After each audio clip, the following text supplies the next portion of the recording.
Hi friends, నేను మీ పల్లెటూరు అమ్మాయి స్వప్న. ఈరోజు అయితే మీకు ఫిష్ ఫ్రై చూపిస్తున్నానండి. కొంచెం కార్న్ఫ్లవర్ వేసాను, కొద్దిగా పసుపు వేసాను,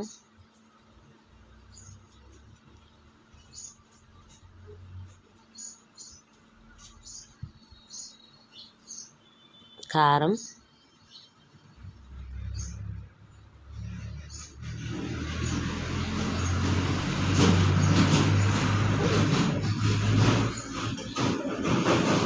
మసాలా పౌడర్ వేసానండి.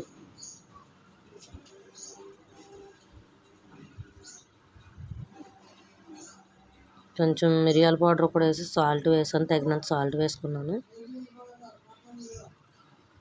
ఉంటే కొంచెం పెరుగు వేసుకోవచ్చు, లేకుంటే లేదు. ఆయిల్ కూడా ఒక చుక్క పోసానండి. ఉంటే పెరుగు వేసుకోవచ్చు, పెరుగు వేసుకున్న మొక్క విడిపోకుండా బాగా వస్తుంది. అయితే నేను కోడిగుడ్డు వేసానండి. కోడిగుడ్డు అయినా టేస్ట్ చాలా బాగుంటుందని కోడిగుడ్డు వేసాను నేను. మొత్తం అంతా ఒకసారి కలిపేసుకుని ఒక అరగంట కానీ ఒక గంట పాటు కానీ కొంచెం నాననిస్తే బాగుంటుందండి. ముక్కలకన్నిటికి పట్టేలాగా ఈ మసాలా ఇవన్నీ ముక్కలు కట్టేలాగా బాగా కలిపేసుకున్నానండి. బాగా కలుపుకోవాలి. నా వీడియోస్ కనుక మీకు నచ్చితే లైక్ చేయండి, షేర్ చేయండి, సబ్స్క్రైబ్ చేసుకోండి. పెద్దరాజు 3053 మరిన్ని వీడియోస్తో మీ ముందు ఉంటాను ఫ్రెండ్స్.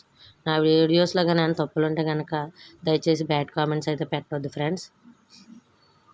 ముక్కలు అయితే ఉప్పు కారం గట్ట కలిపి చూసారు కదా, బాగా పట్టిన ఉప్పు కారం. ఒక గంట కానీ ఒక అరగంట కానీ అలా నాననిస్తాను మూత పెట్టేసి.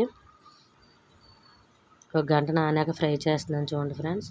ముక్క అయితే అసలు విడిపోకుండా వస్తుంది, ముక్క అయితే అసలు ఎడదు. మనం ఎలా కోసుకుని అయితే వేపుకుంటాం, మీకు అలాగే ఉంటుంది ముక్క.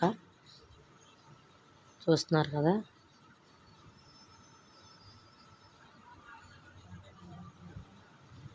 నాకు ఫిష్ ఫ్రై అంటే చాలా ఇష్టం. మరిన్ని వీడియోస్తో మీ ముందు ఉంటాను friends. Please subscribe, please support మీ ఫ్రెండ్స్. పెద్దరాజు 3053 తెలుగు బ్లాగ్స్. మీ పల్లెటూరు అమ్మాయి స్వప్న. అందరూ బాగుండాలి, అందులో నేను ఉండాలని మనస్ఫూర్తిగా కోరుకుంటూ మరిన్ని వీడియోస్తో మీ ముందు ఉంటాను ఫ్రెండ్స్. Bye friends.